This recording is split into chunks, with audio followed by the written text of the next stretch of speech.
lady of the house just recently passed, and so the house, went up for sale. So the only way to get rid of her ghost was to gut it. Well, yeah, could be. I got you with that one. We're recording. Look at that. Yeah. This is for Chad if he watches us on YouTube. Yeah, there it is, Chad. Nespresso going. Oh, man. It's so good. Oh. For homebrewed coffee, that is coming out of a pod. Yeah, nothing else compares to the Nespresso. I'm going to just say that right now. No. With fighting words, but yeah, no, I think you're right.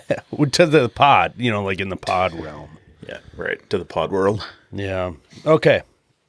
Oh, and if for anybody, people have asked me about the coffee, by the way. Yeah. Over on the DMs. Yeah. And so try to head that off if somebody's wondering. We use, both Andy and I both have, they're called the Nespresso Virtuo, right?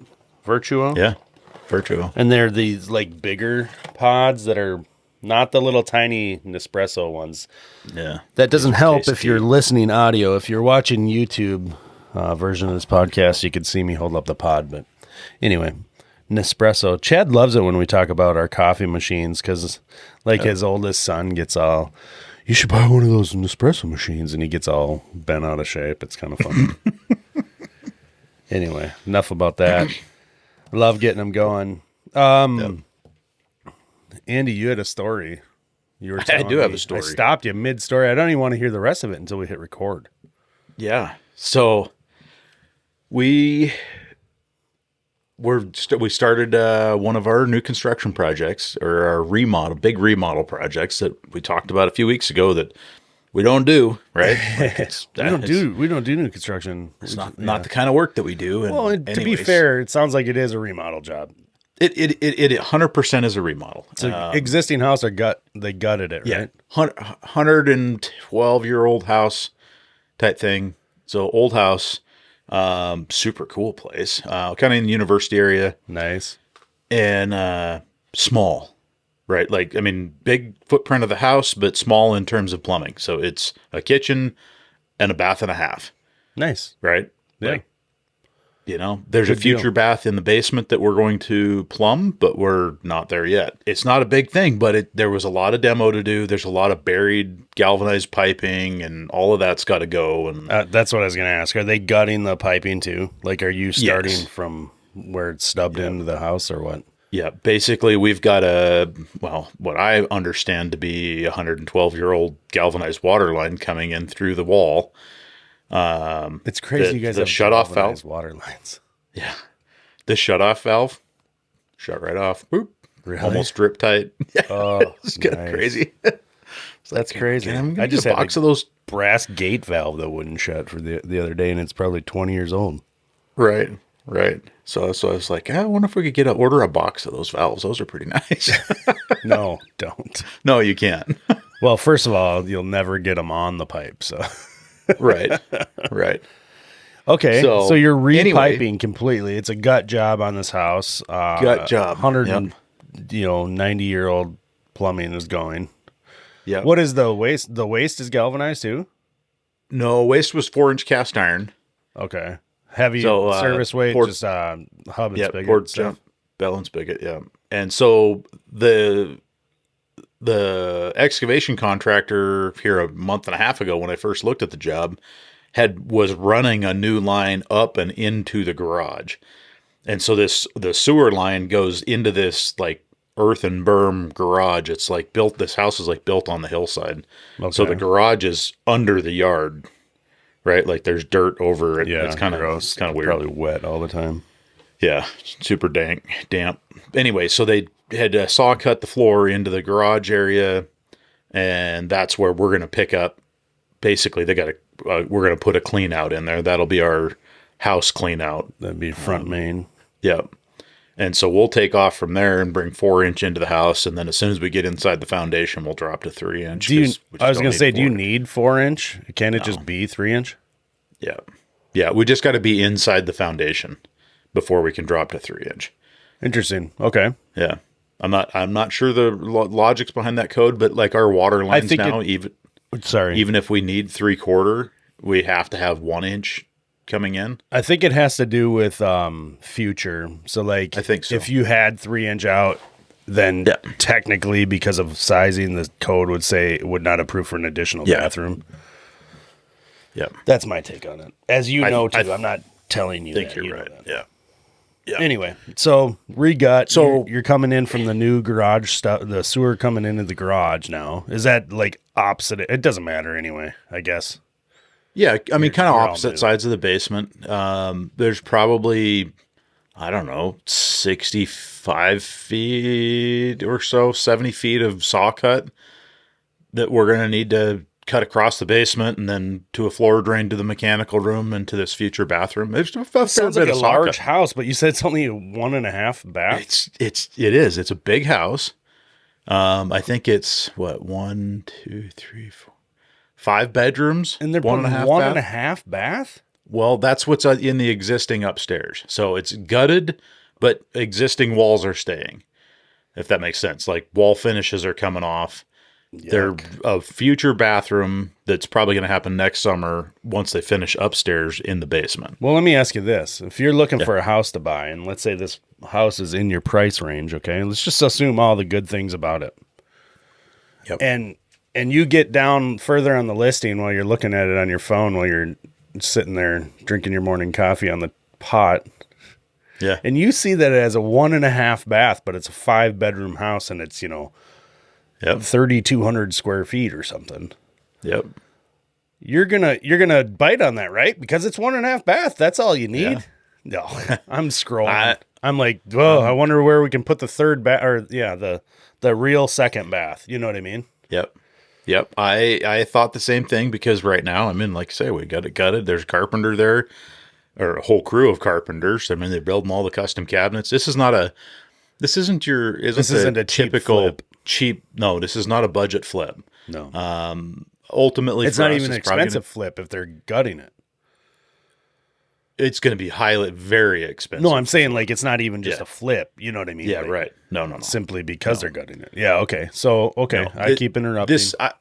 That's all right. I would guess that this house probably sold first in the up. I don't know about upper, mid-level 7 figures. Oh my God. No. So no. Yes. Yep. 100%. Like you're saying over $1 million. Yes.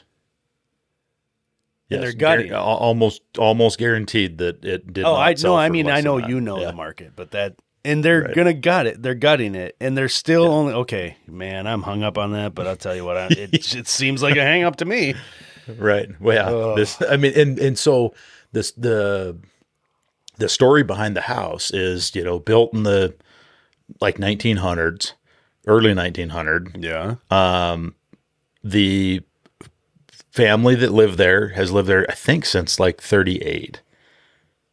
And the lady of the house just recently passed. And so the house, went up for sale. So the only way they could get rid of her ghost was to gut it.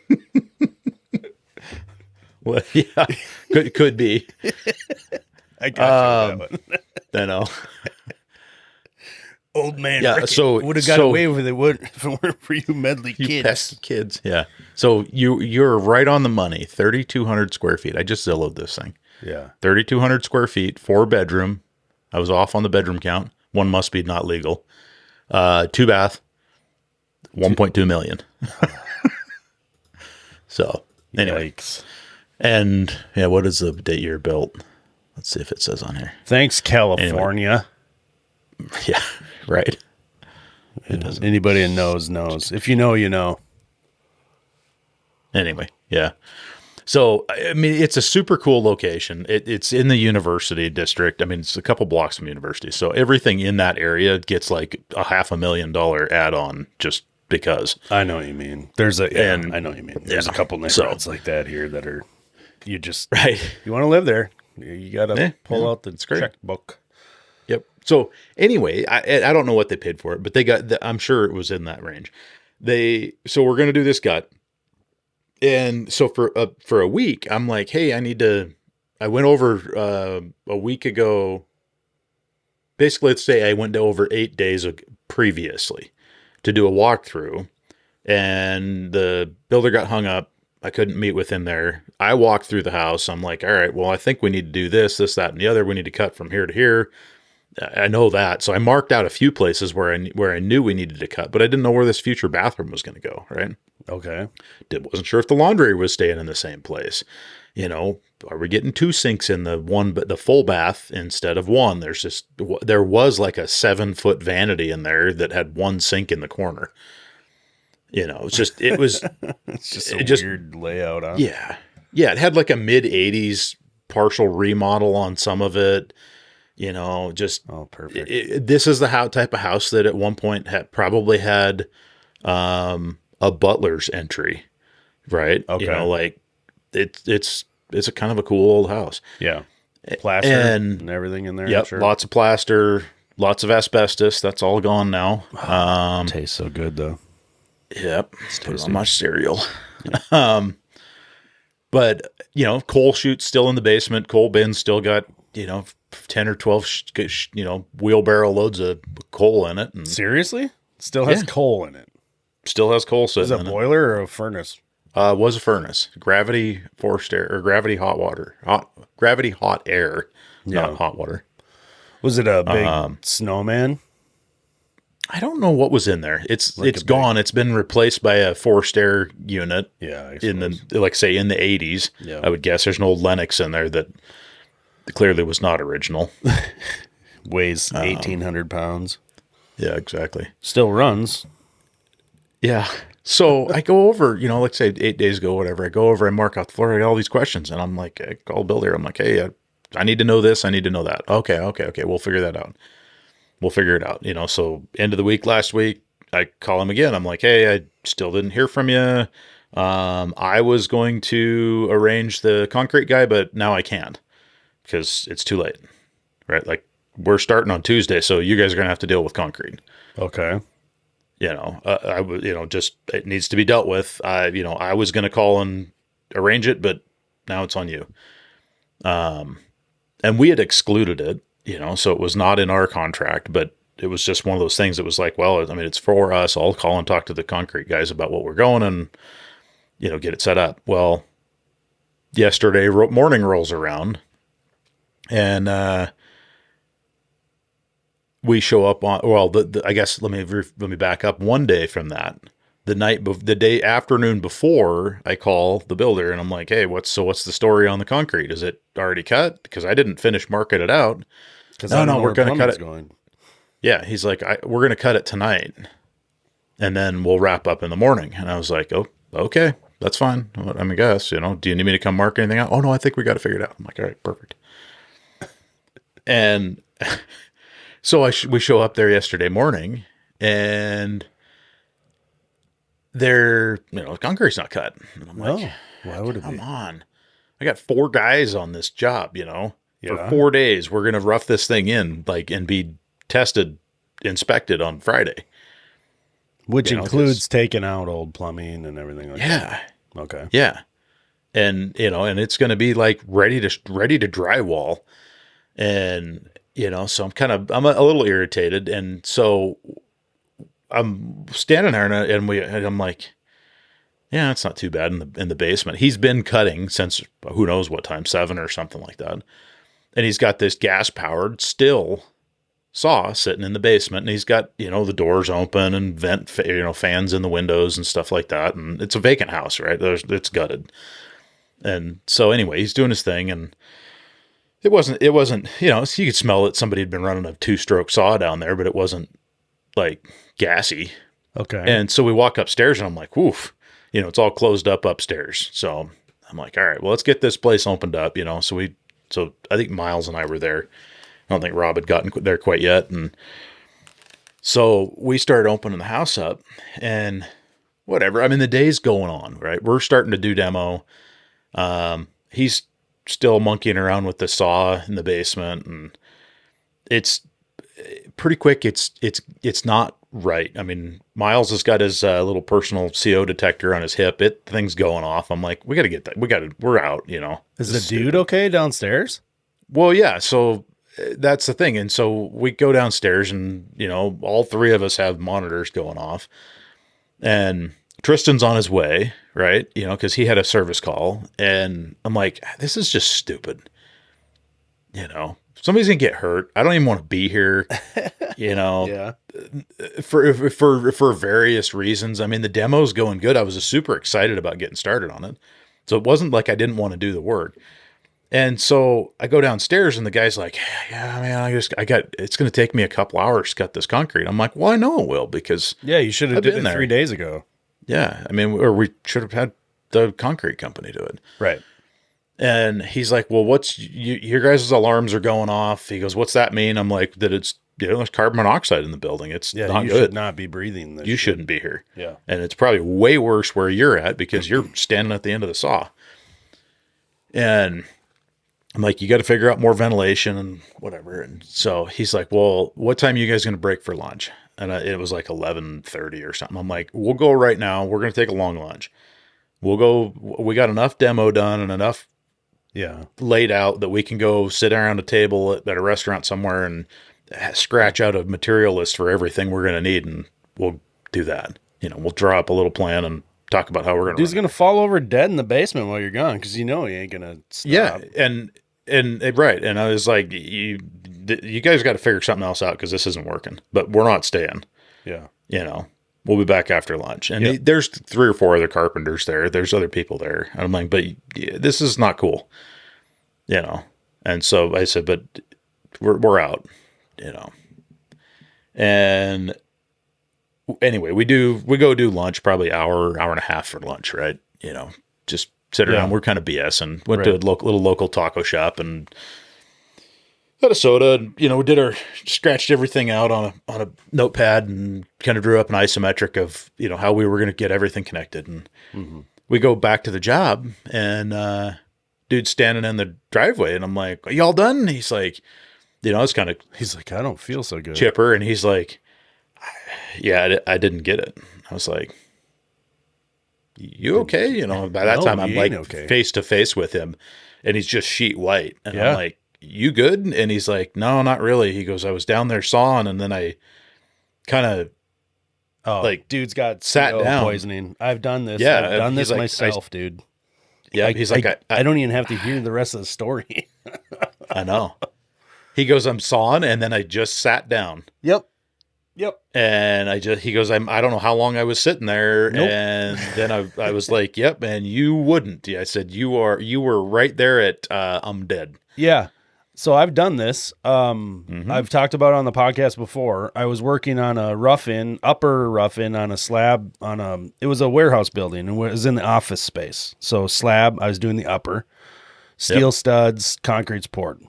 On the other side of a temporary wall was a bobcat, a skid loader, grading while they poured concrete in this massive warehouse, probably 15,000 square feet or bigger. I don't know. Yeah. When they get that large, it's hard to understand. You know, I don't know how big it was. Yeah. And it was cold out. So they're running heat to keep the concrete from, you know, flaking. They can't have the doors open much more than enough to get a chute in for concrete into the buggies. They're running a bobcat and they don't have any, like, the temp heat through through one of the plywood doors is just pushing, you know, CO in there, right? Along with the skid loader. Yeah. And I got so banged up on this carbon monoxide, just like this guy, where you lose all sense of, like, time. And Yeah. It's like slow motion. you're high, but not in a recreational fun way by any means whatsoever. No. Because the oxygen in your body. So what carbon monoxide does is it surrounds your blood cells and it prohibits oxygen from being absorbed into your blood. Yeah. And I'm sure a lot of people know this. I'm sure you know this, but like that's what's happened to this dude. He's down there breathing that smoke from the steel saw, and he's like literally depriving his brain of oxygen. Yeah. Not because it's just hard to breathe in there, but literally at a cellular level. Yeah. Yeah. Oh basically my God. Freaking rear naked choke without an arm. Oh my God. That's so scary. It was so painful when this happened to me, and it lasted for months. Right. Well, and that's why I'm hoping, he doesn't have any long term from it. And I don't know. I was just like, dude, are you good? He's going to feel sick for a week or two. I'll guarantee you. He's like, I think so. I think I'm all right. And I was like, okay, we're done with that, right? We're not doing that anymore. He didn't even know what you're talking about at the moment. Well, I mean, I think we're probably 20 minutes past. Right. Right. But you know what I mean? Like he didn't even even the conversation was kind of beyond could have been comprehensive. Yeah. You know what I mean? So anyway, I'm just like, it just got me thinking, So yesterday afternoon, came the group text from me, guys, thinking a lot about this. What are we missing for job site safety stuff? Like what's not on your van?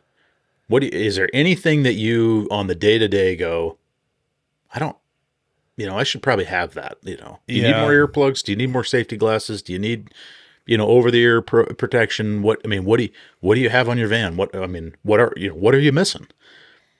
And I was happy. I was super ecstatic that my crew showed up on the job with our CO detectors on, just like we do. And like you're wearing them or they're on your bags? Yeah. Well, a lot of times I'll recommend that. Yeah. If you're walking around a house, you're not carrying your tool bag around the house. Yeah. You might be grabbing a couple of tools and heading up to the bathroom, Yeah. Mine's always on my bag, but yeah, that's a better. Yeah. And that's where mine was at. Was sitting on my bag. But guess what? I didn't bring my bag into the job. Right. So I didn't have mine, and it was like, God, okay, that could have been. Well, normally, but see, normally nobody's cutting concrete with a freaking gas saw because you're not working on jobs like that. Yeah. Yep. But it went back out to the fact that when we posted that CO detector 2 years ago, whatever it was. Yeah, the Honeywell. It got a lot of buzz from a lot of people, and I'm 100% not the first person to ever do that, right? Like they make this thing and they have for years. Citron has them too now. I think it's actually the same sensor too. Could be. It's a great little personal, PPE. If you're working around gas equipment, you work around appliances, oil. Yeah. If you're an equipment operator. Yeah. I mean, just like you said, how many times have you been in a job site where they've got a little mini underneath the tented brick, the brick shelter because they're digging in the utilities or something, Yeah. If you're around diesel, temporary heat and gas equipment, saws, diggers, you name it. Yeah.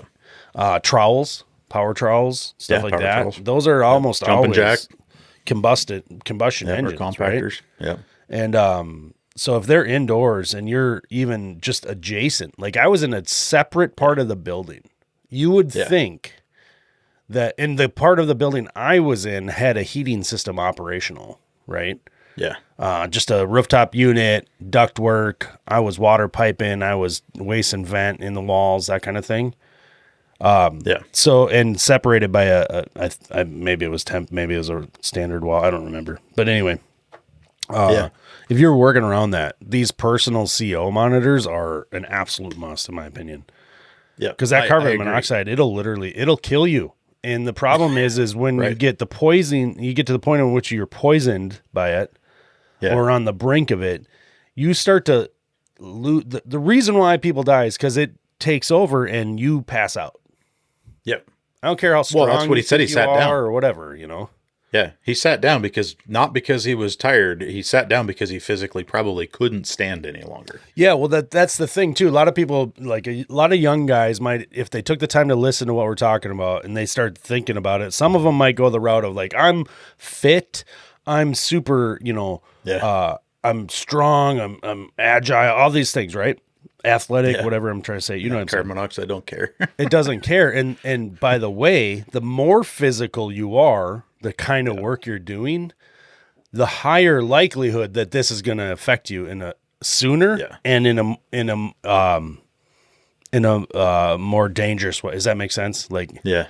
because you're going to be, the more physical the work, the more you're huffing and puffing and taking in a lot of the CO. So anyway, yeah. I mean, I'm no doctor, but this is obvious stuff if you've ever dealt with it. So like I said, I don't know. It just kind of hit home that, like, hey, we need to talk about safety more often.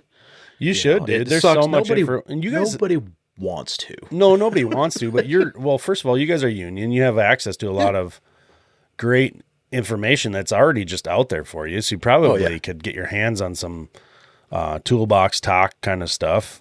Yep. You guys meet once a week. Why don't you just take 10 minutes to do it? Yeah. And that's kind of the direction I guess I'm looking at is, it came up on another project, one of the other new builds we're doing. We got our signed contract back from the builder, and right on there is, hey, on our job site, there's no smoking, there's no, alcohol use, there's none of this, none of that, the standards. And then there's, you must follow your company's safety procedure, and you must, have a signed safety policy from each of your employees. And I'm like, oh, I suppose I have to make one of those for them to sign it. I got to figure that out. You know how I figured out my safety policy? I do. I'm gonna guess. Guess. It's called ChatGPT. Yes, did ding ding ding, or maybe Gemini. I don't know. You like the Google stuff. So yeah, I mean, Cheryl and I were reading through this contract the other day, and I'm like, we need a safety policy. Yeah. And I'm like, I mean, we should have had one for a long time, Well, no reason why we shouldn't. And it wasn't that I put it off for any good reason other than we just didn't do it. Yeah. And nobody has said you need this. Well, I know. Well, I know that safety I need policy this. up till now was, is that blade moving? Don't you stick your finger in it, okay? Yeah, right. Like that was the safety policy. Exactly. Anyway, so I'm like, we're in the office, and I was like, I don't have time for this. Yeah. I don't have time to figure this out. It needs to be a priority. So I thought I'm gonna just get ChatGPT started on it, and I'll go about doing my other thing, and then I'll come back in 3 seconds and look and see what it came up with. And you're like, right? So I typed in, I'm like, make me a safety policy for Mickelson Plumbing and Heating. Formal length. Something that my employees can review and sign. Click, enter, close, just went away from the window, went back to finishing the quote that I was working on or the billing or whatever I was doing. And, 3-4 minutes later, I'm done with the other task. Yeah. And I open that thing back up, and here's 7.5 pages. Nice. Formatted, ready to go. And I'm like reading through this thing, and I'm like, that is it. It's spot on, like every safety policy should read. Oh, wow. That's crazy. And I'm like, perfect. It says enter company name here, enter, employee signature box. It's got a place to sign everything. I mean, it's there's a little bit of stuff in there that you can tell is like, that doesn't really make sense. Yeah.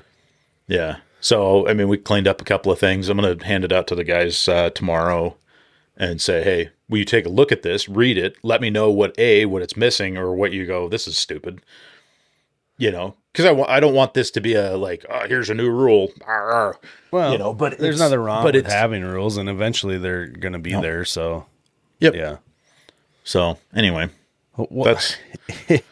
So you talk about the van and stuff, and driving is what comes up in my head when you brought that up. And I was just driving across the friggin' whole metro yesterday. I was all over the place. Busy, which is nice because it hasn't been busy. And it all started with I got a call from a customer with one of those CU3A boilers, and he's got a leak on an expansion tank. Imagine that. And you heard my rants on those a million times already. I think I sent you a video. But anyway, I got to stop at Johnstone on the way, but that's in St. Paul, and I'm weaving in and out of freaking construction, and my phone's ringing, and the whole time I'm just becoming like overwhelmed with some calls are piling on and stuff like that, right? And nothing you haven't lived through in the past, but you brought up safety, and then you said the van. Is there anything you need on the van? That kind of thing. And here I am thinking as we're talking, like, just distractions overall. Yeah. Like, I need to really reevaluate as I'm for like phone calls and stuff like that. You're lucky you do have somebody in the you have Cheryl in the office. Mm-hmm. But like the amount of distraction that you invite in, more or less by necessity, because you're owner operator, while you're driving around town, is crazy. I mean, right now, the Twin Cities metro area and outlying suburbs, like I can't think of a place that isn't under construction right now. Like major arteries. Like when you were with me, I'm driving down. I just hit road's closed. I'm like, are you freaking kidding me? It's the only road and it's closed. Like, how do I, we just drove 12 minutes this direction. I know, because it was going to save me time. Right. And then it didn't, But it's those kinds of things that I think are often overlooked while you're on your AirPods and you're, give me a break. I do not touch my phone while I'm driving, but I will tell you what, I tend to click a calendar open or real quick while I'm driving. I'm not, I'd be an idiot to think you would believe me if I said I didn't. Put it that way. Yep. I'd be an idiot to say that I didn't. Yeah, well, exactly. And so I'm not proud of that. I do try to stop. I honestly do. I do try to push things off. Like, look, I'm driving right now. Let me get back to you in 10 minutes. Because people will wait for stuff like that. But just sometimes taking the call alone is enough to distract you, depending on what's on your mind or the things you're talking about. Well, and so here's the thing that I've found with it is either A, you're going to distract yourself from driving, or B, you're not paying attention to the conversation. Yeah. And you're going to miss an important detail with a client. And so regularly will be like, give me 30 seconds. I'm going to pull into this church parking lot and then we're going to talk while I'm not driving. And it sucks because you can do that 3, 4, 5 times in a trip. Yeah. If the phone's busy, and then all of a sudden it's like, I was going to drive. I ran to this rent for parts. I'll be back in 30 minutes. In an hour and 20, you're like, I'm not even worried about that. Here's why. This is getting kind of going down the wrong road about this conversation, but it comes down to organization in your brain and all those kinds of things, right? If I don't write things down, and when I say write things down, I'm typing them into my phone on like a note or something like that. Right.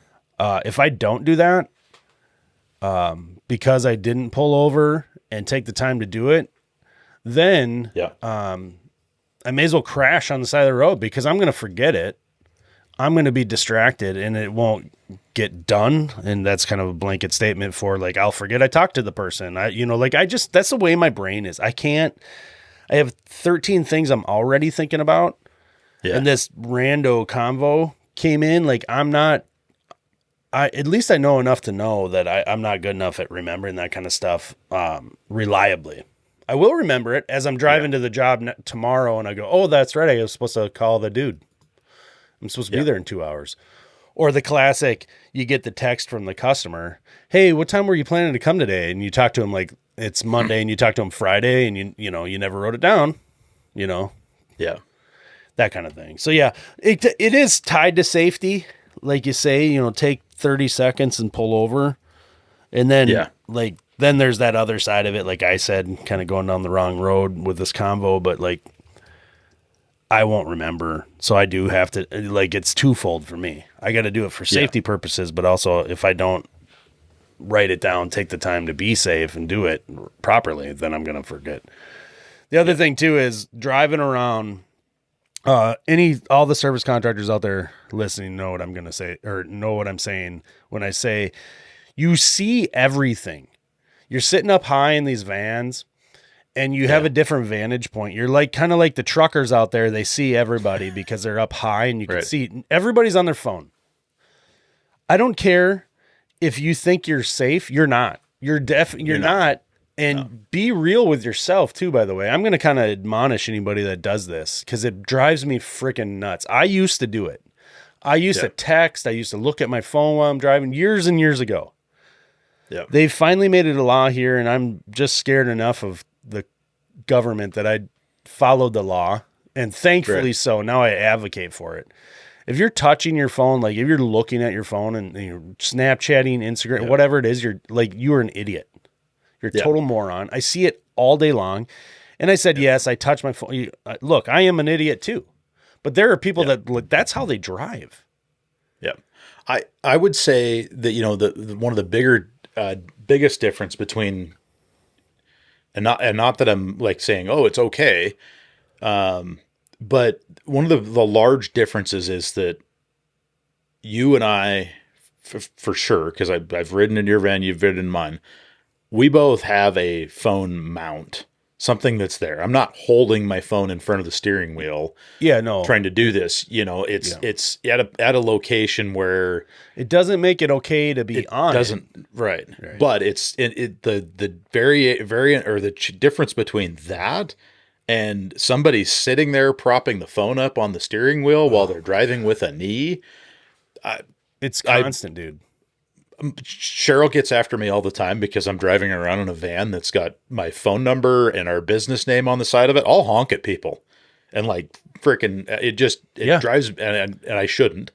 No, because but I'm not the police, but there's times when you're sitting in traffic or whatever and there's somebody you can tell that they're looking down, right? Like, oh my God, just constantly. It doesn't matter what age they are either. In fact, I see it in people older that appear to be older than me.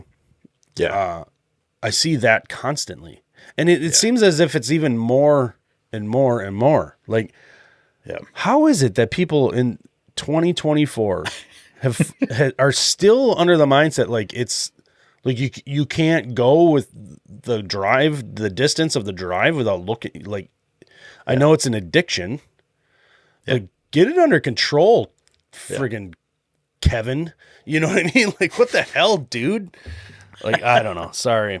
I'm not sorry Kevin. but you know what I mean? Like, I see it all the time. You talk about safety. There's plenty of things that we could all do better. And there's plenty of policies and stuff you can put in place. There's tools. There's PPE. There's all that. But, like, just the distraction, too. Like, you gotta get this under control, people. Like, seriously. Well, just a big rant on a totally kind of different subject, but yeah, but it's on the same subject. I mean, it was part of what wanted me to talk about this topic today. The safety on the job, safety in the van. Just being aware of your surroundings, right? Yeah. Like, we had the I guess the mindset to come into the job site with our CO detectors and our safety equipment and all of that. As I was walking around through the job site yesterday, we're doing demo. All my guys are wearing safety glasses. They got ear pro on. They got gloves on. We're doing the right thing, cutting this cast out and cutting the galvy out. And, I was just like, these guys are pros. This is what we do. And so I was proud to see that, not that anybody else on the job was taking safety lightly, because everybody had, if they were cutting plaster, it was, you had a respirator on, doing that kind of thing. And the guy running the saw was the same way. He had a 3M respirator on too, and ear pro and goggles and, glasses and, but you know what? The respirator doesn't filter CO. It doesn't make oxygen in the air. And I think that's one of those places where that respirator makes you feel a false sense of security. Well, because you don't understand what it's for. Yeah. Let me ask you, that was yesterday as we're recording right now. That was literally yesterday. That dude is going to be so hungover today. I wouldn't be surprised if he didn't go into urgent care or the ER. Yeah. Yeah. I hope he didn't have to. He's doing all right, but yeah. It's painful, man. If you've never been through it, and if you're listening, if you've never been through that, is super, super, super dangerous. Yeah. Well, it doesn't clear out just going out in the air. No. Out in the outside. Like days. I said, I dealt with it for like a couple months, and for the first solid 7 to 10 days, I felt like I was hungover. Yeah.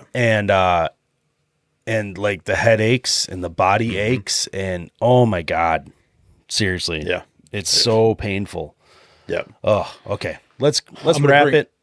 I want to bring up one quick topic Yeah. on fan safety and paying attention. Okay. I think probably a large number of people follow HVAC Reefer Guy. Oh yeah. Pretty well known in the IG community. He's got a post out there. When this comes out, it'll be about a month ago. Mike. right? What's Mike's last name? Why can't I Mike. think of his last name? I Dang can't it. either right off the top of my head. Okay. But Mike. Anyway, Reefer Guy. Mike posted something about, I think it's in Arizona, about a service van basically all smashed up at a train crossing. Oh boy. Pay attention. Jesus. Train crossings are one of those things that we bounce across every single day, right? Almost every person in this entire North America crosses a railroad crossing at some point during the day, right? I do multiple times, yeah. If I don't care if that thing's got crossing arms or not, if your They mind malfunction. doesn't look both directions on the track, you're taking everything. You're relying on a piece of safety equipment.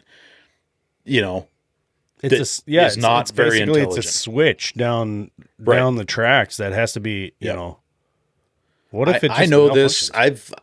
My entire life since a young boy, right, was impacted or changed by a railroad crossing. Yeah. And the safety devices at that railroad crossing not doing what they were supposed to.